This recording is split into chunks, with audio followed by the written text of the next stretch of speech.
agradecer a oportunidade, agradecer a irmã Edna pelo convite, pela confiança, agradecer a pastora Verônica por nos receber. Amém. E agradecer a Deus pela rica oportunidade que nós temos de estar mais uma vez na presença dEle,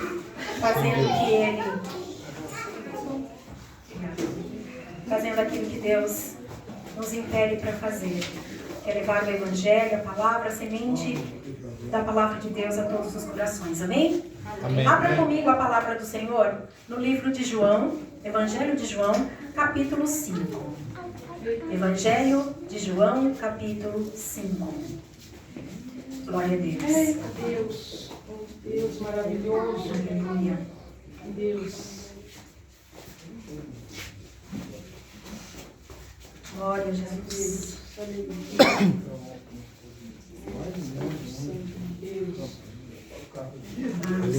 Senhor. Evangelho de João, capítulo 5.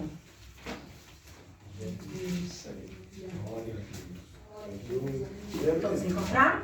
Amém. Vamos lá. Diz assim a palavra do Senhor. O tema do texto é o paralítico de Betesda. Versículo 1. Depois disso, havia uma festa entre os judeus e Jesus subiu a Jerusalém. Ora, em Jerusalém, há próximo à porta das ovelhas, um tanque chamado em hebreu Betesda, o qual tem 5 alpendres. Nestes jazia grande multidão de enfermos, cegos, mancos e ressecados, esperando o movimento da água. Porque um anjo descia em certo tempo ao tanque e agitava a água. Assim, o primeiro que ali descia, depois do movimento da água, sarava de qualquer enfermidade que tivesse. E estava ali um homem que havia 38 anos se achava enfermo. E Jesus, vendo este deitado e sabendo que estava neste estado havia muito tempo, disse-lhe: Queres ficar são? O enfermo respondeu-lhe: Senhor, não tenho homem algum que, quando a água é agitada, me ponha no tanque, mas enquanto eu vou, desce outro antes de mim. Jesus disse-lhe: Levanta-te, toma o teu leito e anda. Logo, aquele homem ficou são, e tomou o seu leito e andava. E aquele dia era sábado. Depois, os judeus disseram àquele que tinha sido curado: É sábado, não te é lícito levar o leito. Ele respondeu-lhes: Aquele que me curou, ele próprio disse: Toma o teu leito e anda. Perguntaram-lhe, pois: Quem é o homem que te disse: Toma o teu leito e anda? E o que fora curado não sabia quem era, porque Jesus se havia retirado, em razão de naquele lugar haver grande multidão. Depois, Jesus encontrou-o no templo e disse-lhe: Eis que já estás são, não peques mais, para que não te suceda alguma coisa pior. E aquele homem foi e anunciou aos judeus que Jesus era o que o curava. Aleluia. Glória a Deus. A igreja pode tomar o seu assento. Louvado seja o nome do Senhor. Eu trouxe o meu esboço aqui no celular. Então eu vou dar uma olhadinha aqui. Queridos, quando a Edna mandou mensagem para mim, falando desse evento, desse culto, eu orei a Deus e falei: Senhor, eu não tenho o costume de pregar fora da nossa casa. Estou acostumada com o meu povo, com as nossas ovelhas, que a gente já olha ali, a gente já sabe, né? Já conhece. Eu falei: Senhor, o que eu vou pregar? O que eu vou ministrar? E ali naquele momento eu estava com a minha netinha no colo, abracei ela ali e falei: Jesus, que desafio. Mas eu falei: o que eu vou pregar? E naquele momento o Senhor falou no meu ouvido: o tanque de Betesda. Eu falei: Senhor, né? Mas eu falei: bom, se o Senhor tiver propósito nisso, não vai ter um tema específico então para este culto, né? Eu falei: o Senhor vai me responder desta maneira. E aí eu perguntei para a Edna se tinha um tema, né, para ministração aqui. Ela falou: não, fique à vontade, deixa Deus te usar. Eu falei: amém, já entendi, Senhor. E fui estudar um pouquinho, né, para trazer a mensagem hoje aqui. Fiz algumas pesquisas e quero transmitir para vocês então aquilo que Deus trouxe ao meu coração. Amém? Vamos lá. A gente leu aqui a respeito do tanque de Betesda. Mas Vamos entender um pouquinho o que significa esse tanque de Betesda? Talvez muitos de nós nem sabemos, né? O nome Betesda, em hebraico, significa casa da misericórdia ou casa da graça. Em aramaico, casa do fluxo ou casa da água. Esse tanque provavelmente havia sido construído como um mikveh, um banho ritual judaico usado para purificação cerimonial e ritual. O tanque era o local onde as pessoas poderiam se banhar e se purificar antes de participar de cerimônias religiosas ou entrar no templo. Sem uso para esse fim, o tanque tornou-se um lugar de encontro para doentes, cegos, coxos e paralíticos, esperando por cura, tornando-se um lugar de esperança, de milagres para quem não tinha como esperar cura de outra forma.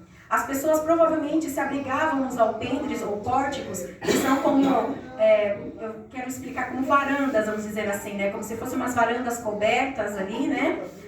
Fora daquela piscina. Então, os alpendres ou pórticos são esses espaços cobertos, onde as pessoas encontravam ali proteção do sol, né? E abrigo, porque já que ficavam ali bastante tempo, né? Como nós vemos o caso desse paralítico que estava ali há 38 anos, aguardando a água ser agitada para ele receber uma cura. E é interessante que esse homem paralítico, talvez ele estivesse ali esperando a ajuda de alguém. Esperando alguém, quando a água fosse agitada, o ajudasse a descer na água. Mas, muitas das vezes, esperar por alguém é a gente saber que a gente não vai ter ajuda. Porque, digamos que ali havia muitas pessoas enfermas. Quem que queria ajudar o outro a ser curado? Todo mundo queria receber a cura. Então, quando o anjo descia e agitava as águas, havia um desespero em todos aqueles que estavam ali para ser curados. E ninguém queria ajudar ninguém. E trazendo para os nossos dias, quantas vezes a gente tem esperado a ajuda de alguém? Quantas vezes nós nos colocamos no tanque de Betesda, à espera de um milagre? E muitas das vezes esperamos de um vizinho, esperamos de um amigo, esperamos de alguém que muitas das vezes a gente não conhece, aquilo que nós precisamos. Mas, muitas das vezes nós não percebemos que a ajuda que nós realmente precisamos está conosco, que é Jesus. Aleluia. Jesus está conosco. Então nós precisamos entender que por mais que às vezes nós precisamos sim de pessoas, mas a pessoa maior e melhor que nós precisamos é de Jesus. Então coloque a sua esperança nele. Esse homem aqui paralítico, como a palavra nos diz, ele não conhecia Jesus. E ele estava ali, esperando pelo anjo agitar as águas. Não se sabe de quanto em quanto tempo aquele anjo aparecia ali para agitar as águas. E ele pôde ver ali diante dos seus olhos muitas pessoas sendo curadas. Mas ele não conhecia Jesus. E aqui a palavra vai dizer que Jesus vendo este deitado e sabendo que estava nesse estado havia muito tempo, disse-lhe, Jesus o viu. Jesus viu aquele homem. Ele não conhecia Jesus, mas Jesus o conhecia. Aleluia. Jesus sabia do seu estado. Jesus não chegou para ele e perguntou o porquê que ele estava ali há tanto tempo. Jesus não perguntou para ele o que você tem, qual é a sua condição. Jesus disse para ele, queres ficar são? Jesus imediatamente ofereceu cura para aquele homem. Mas olha que interessante que aqui, no versículo seguinte, o versículo 7, o homem diz para Jesus, Senhor, não tenho homem algum que quando a água é agitada, me ponha no tanque. Jesus não perguntou para ele se ele tinha ajuda. Jesus não perguntou para ele se ele estava acompanhado de alguém. Jesus perguntou para ele, queres ficar são? Aleluia. E sabe, querido, muitas das vezes, o Senhor, Ele traz a nossa bênção, Ele traz o milagre até nós. Mas nós, muitas das vezes, queremos justificar para Jesus o porquê nós precisamos daquele milagre, o porquê que nós precisamos daquela bênção. E Jesus não está perguntando para nós qual a nossa condição, o porquê que você precisa daquilo, o porquê que você está esperando por essa bênção ou esse milagre. Jesus, Ele apenas nos oferece um milagre. Nós precisamos parar de dar desculpas para o Senhor, de querer fazer com que Deus entenda a nossa situação, porque Ele já nos conhece, Ele já nos viu. Assim como Jesus viu este homem deitado, existiam outras muitas pessoas ali que estavam acometidas de enfermidade, mas Jesus foi ao encontro deste homem. Jesus queria um encontro pessoal com esse homem. Jesus poderia ter chegado ali e ter curado a todos, mas havia algo específico ali. Jesus queria aquele homem. Jesus conhecia o coração daquele homem. Talvez os outros, ao receber o milagre, virassem as costas e fossem embora. Nem lembrassem, nem quisessem saber quem era Jesus. Ele não conhecia, mas ele recebeu aquilo que ele precisava. Talvez aqui a lição para este homem era que a fé dele não devia estar depositada naquele tanque, no agitar das águas, à espera daquele anjo, mas no próprio Senhor. O Senhor queria ali transmitir não só para ele, mas para todos aqueles que estavam ali, que o Messias havia chegado, que aquele que cura não só o corpo físico, mas a alma, o espírito, aquele que faz muito além do que o entendimento do ser humano possa imaginar ou alcançar. Ele queria mostrar, ele já estava ali, Jesus, o Messias, já havia chegado. Era tempo de cura, era tempo de libertação, era tempo de renovo da parte do Senhor. Quantas pessoas ali, talvez, Jesus, ao sair daquele lugar, quantas pessoas não foram atrás de Jesus para poder ali receber uma cura também? Sabe, queridos, nós somos portadores de bênçãos, nós somos portadores de milagre. Eu sempre digo que nós somos aqueles que carregam a presença. Nós somos como a arca da aliança. Aonde nós chegamos, a presença de Deus tem que estar em nós. Nós temos que levar a presença do Senhor. Jesus chegou naquele lugar levando aquilo que eles mais precisavam. Aquilo que esse homem mais precisava, a cura. Jesus chegou ali e mostrou quem ele era. Ele não precisou se apresentar. No entanto, que aqui no texto não diz que ele disse para o homem quem ele era. Ele não precisou se apresentar. Ele chegou e fez o que ele tinha que fazer. O que você está esperando da parte do Senhor? Qual é o milagre que você tem buscado? Há quanto tempo você tem buscado? E talvez você já pudesse ter recebido, se você já tivesse olhado firmemente em Jesus. Se você tivesse depositado a sua confiança, a sua fé somente nele. Somente em Jesus. Aleluia. Muitas das vezes nós padecemos porque nós preferimos buscar recursos humanos do que buscar o Senhor. Muitas das vezes a nossa resposta, a nossa bênção está em um joelho dobrado. Apenas em um joelho dobrado. A oração daquele que abre o coração para Jesus nunca é rejeitada. Nunca é rejeitada. Jesus te ouve, porque Jesus te vê e te conhece. Jesus, quando você dobra o joelho para orar, imediatamente o Senhor já manda um anjo para recolher a sua oração, para recolher as suas lágrimas. Por que nós tememos tanto? Por que nós deixamos as circunstâncias, o vento que bate, nos afligir, se nós temos Jesus? Quando Jesus está no barco, tudo vai bem. Quando nós queremos tomar as coisas das mãos do Senhor para agir da nossa forma, da nossa maneira, na força do nosso braço, as coisas começam a ruir. Porque nós tiramos das mãos daquele que sabe todas as coisas. E aqui esse homem recebeu essa cura. Que coisa linda. 38 anos. Talvez, a Bíblia não nos relata aqui com muitos detalhes, mas talvez esse homem nasceu desta maneira, com essa condição física. E nunca tenha andado. Nunca tenha andado. Mas Jesus diz para ele: levanta, toma a tua cama e anda. Ao ouvir essas palavras de Jesus, ele poderia dizer: Senhor, eu não sei o que é andar.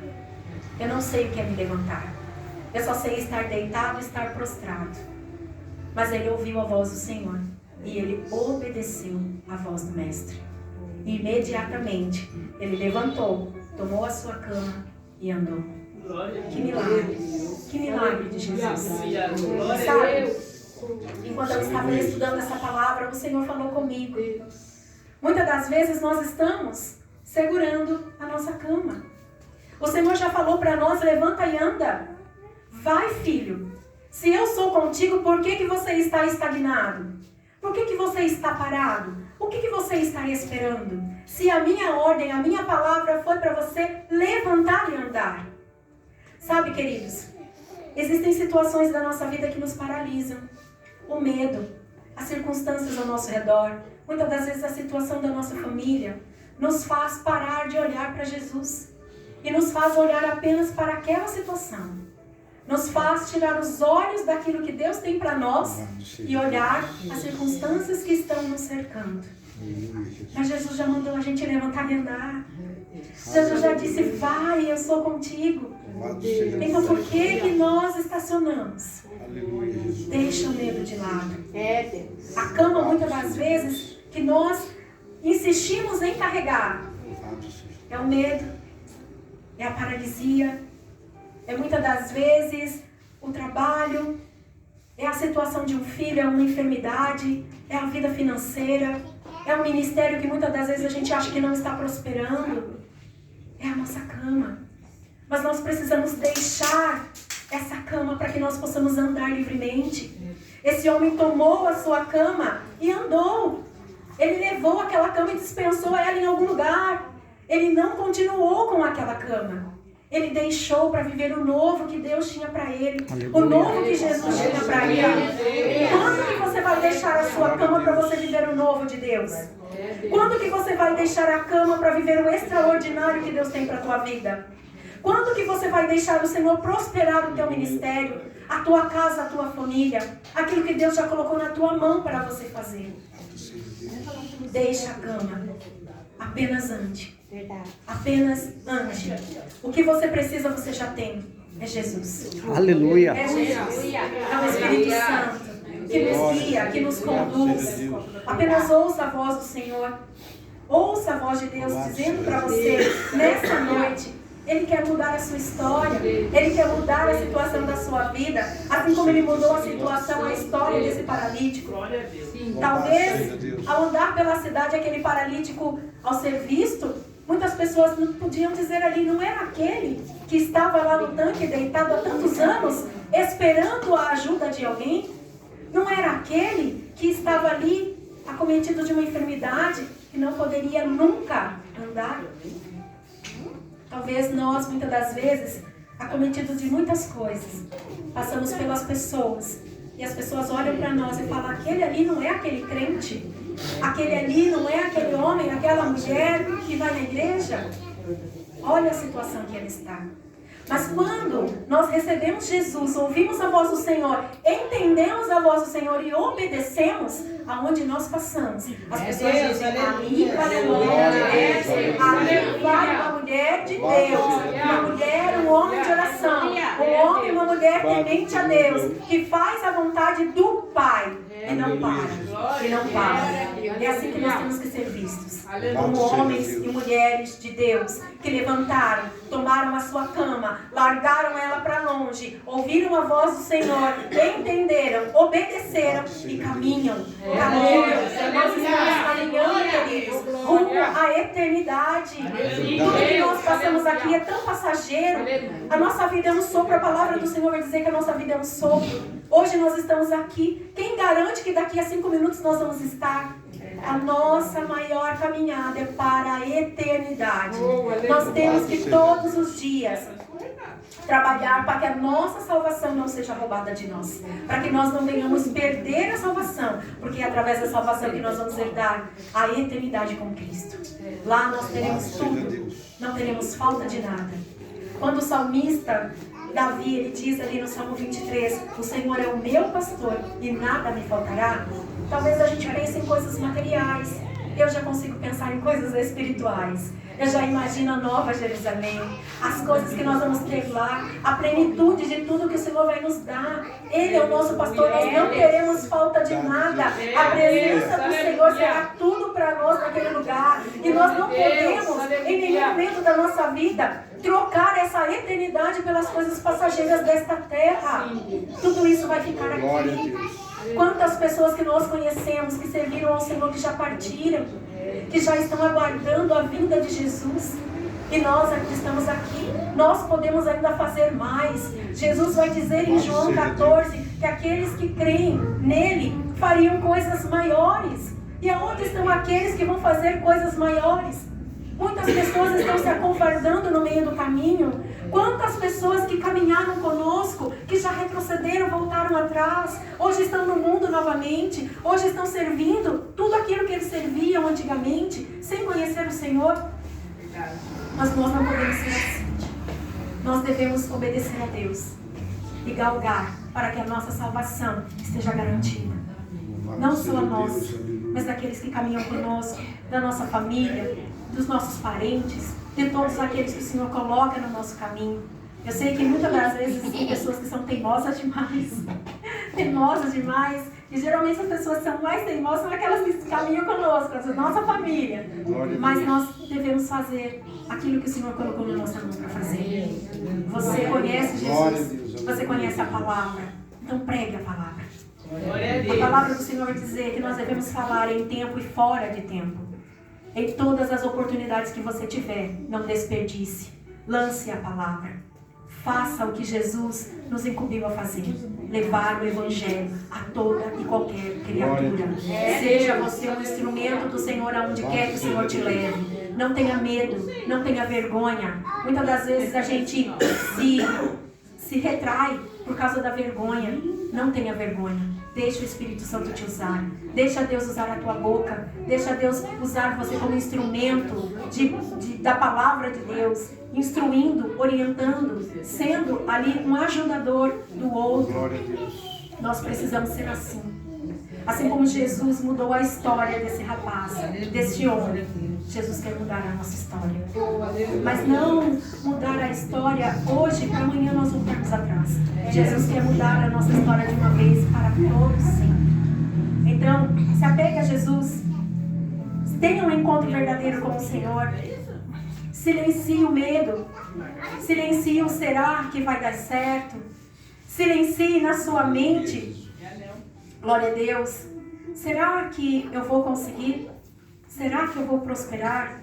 Silencie essas vozes. Ouça apenas a voz do Senhor. Caminhe. Não olhe para trás. Olhe para Jesus. A vitória o Senhor já preparou. E ninguém pode tirar a vitória que Ele tem para te ver. Aleluia. Glória a Deus. Glória a Deus. O milagre aconteceu na vida daquele paralítico sem que ele precisasse descer as águas. Jesus mostrou que a fé, a partir daquele momento, não era nas coisas ou possibilidades, mas nele. Jesus nos mostra isso também. A nossa fé tem que estar exclusivamente no Senhor. A nossa fé não pode depender de objetos, amuletos ou simpatias, como muitos vivem por aí. A nossa fé e dependência tem que estar exclusivamente no Senhor Jesus. E a Bíblia vai dizer aqui, no versículo 14, Jesus encontrou aquele homem no templo. Aquele homem já não estava mais perambulando por aí. Muitos poderiam ter recebido a cura, como eu já disse, e ter ido para outros caminhos. Mas este homem estava no templo. Este homem estava buscando. Esse homem não foi para outro lugar, senão para a casa de Deus. E Jesus encontra ele ali. E Jesus o adverte, dizendo: eis que já estás são, não peques mais, para que não te suceda coisa pior. Esse alerta, querido, que o Senhor Jesus traz para este homem, é para que ele não peque mais. Por quê? Porque quando nós pecamos, nós voltamos às velhas práticas. Quando nós pecamos, nós damos legalidade para que Satanás haja na nossa vida. Quando nós pecamos, nós nos tornamos imundos novamente. E Jesus já havia curado. Jesus já havia lançado a enfermidade dele por terra. E Jesus já fez tanto na nossa vida para a gente deixar tudo isso e voltar ao pecado. O Senhor nos diz: não peques mais. Quando a palavra do Senhor ela diz que uma pessoa, quando ela liberta, o Espírito ele vai caminhar por lugares áridos e ele volta para ver como que está aquela casa. Se ele encontra aquela casa vazia, ele vem fazer morada novamente e ele traz 7 espíritos piores do que ele. Então o estado daquela pessoa torna-se pior. Então Jesus aqui diz para ele: não peques mais, para que não te suceda alguma coisa pior. Nós entendemos aqui, se ele voltasse a pecar, talvez o demônio da enfermidade que viesse sobre ele seria pior do que aquele que ele tinha. Então Jesus diz para nós: não peques, para que não te suceda coisa pior. Você já foi lavado, você já foi remido. Aleluia. Jesus pagou um preço por você. Não deixe que isso seja inválido. Não invalide o sangue de Jesus. Não invalide o sacrifício do Senhor. Jesus pagou um preço alto demais para que nós pudéssemos deixar tudo isso para trás. Jesus pagou um preço para que nós pudéssemos estar com Ele. Não apenas um dia, não apenas uma semana, mas por toda a eternidade. Por amor. Jesus nos ama. Talvez a gente não compreenda esse amor. A graça que o Senhor nos deu. Nós não compreendemos. O nosso entendimento humano é limitado demais para entender o tamanho desse amor, o tamanho dessa graça que foi concedida a nós. Mas na eternidade nós vamos entender. Na eternidade nós vamos ver tudo aquilo que hoje com os nossos olhos carnais nós não podemos contemplar. Nós vamos ver a Jesus, vamos ver as marcas nas suas mãos, vamos ver tudo aquilo que Ele passou por nós. E aí nós vamos dizer: Senhor, tudo que eu passei valeu a pena para estar com o Senhor. Valeu a pena para poder estar com o Senhor aqui na eternidade. O sofrimento que passamos aqui não se compara a tudo aquilo que Jesus sofreu. Nada se compara. Nós nunca saberemos o tamanho do preço que Jesus pagou. Mas Ele pagou. E hoje nós temos graça, liberdade, saúde espiritual, vida em abundância, porque Ele nos concedeu. Por esse grande amor que nós não merecíamos. Então, vamos pegar a nossa cama, lançar para longe, ouvir a voz do Senhor, obedecer. Eu sempre digo que nós não obedecemos para sermos abençoados. Não somos abençoados porque não obedecemos, né? Primeiro nós obedecemos para que o Senhor nos abençoe. Então, ao ouvir a voz do Senhor, nós precisamos obedecer para que Ele nos conceda tudo aquilo que Ele tem preparado para nós. Então, obedeça ao Senhor. Obedeça à palavra. Tenha comunhão com Cristo. Tenha comunhão com o Espírito Santo.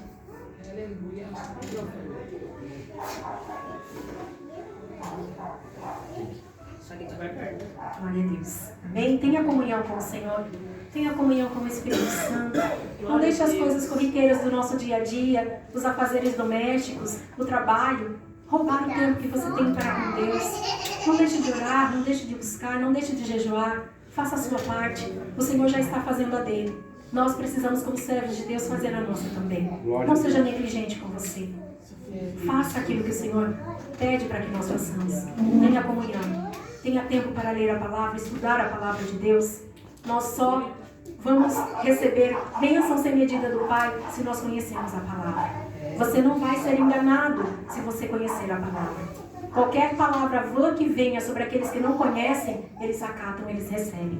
Mas aquele que conhece a palavra de Deus sabe as promessas que Deus tem prometido e cumprirá sobre aqueles que conhecem. Amém? E seja fiel ao Senhor e busque o Senhor em tempo.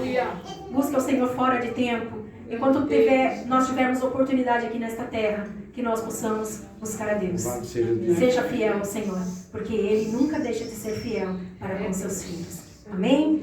Glória a Deus. Eu espero que essa palavra, essa mensagem encontre repouso no seu coração e que você possa meditar nessa palavra ainda esses dias que tem aí de final de semana e que o Senhor trabalhe na sua vida, que o Senhor trabalhe na sua casa, que o Senhor trabalhe no seu ministério, que o Senhor trabalhe em tudo que você tem por fazer, na obra das suas mãos. Que o Senhor trabalhe em você, que você dê liberdade para o Espírito Santo para ser instrumento dele, aonde quer que ele te leve. Amém?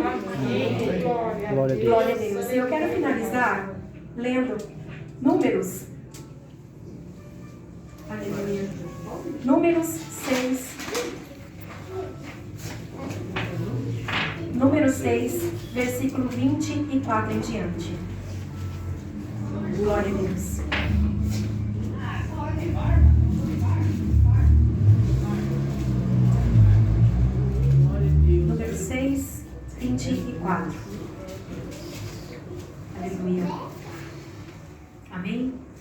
Diz assim: o Senhor te abençoe e te guarde.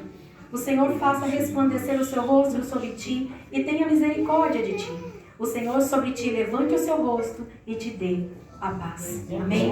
E essa bênção do Senhor seja sobre nós. Amém? Agradeço a oportunidade. Muito obrigada, igreja, por nos receber.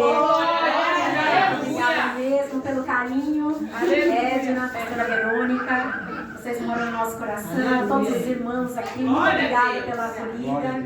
Louva a Deus pela vida de vocês. Nós vamos todos juntos morar no céu. E vamos poder louvar, adorar e agradecer ao nosso Senhor, que é vivo e reina para sempre. Amém? Agradeço a Deus. Jesus, as palmas.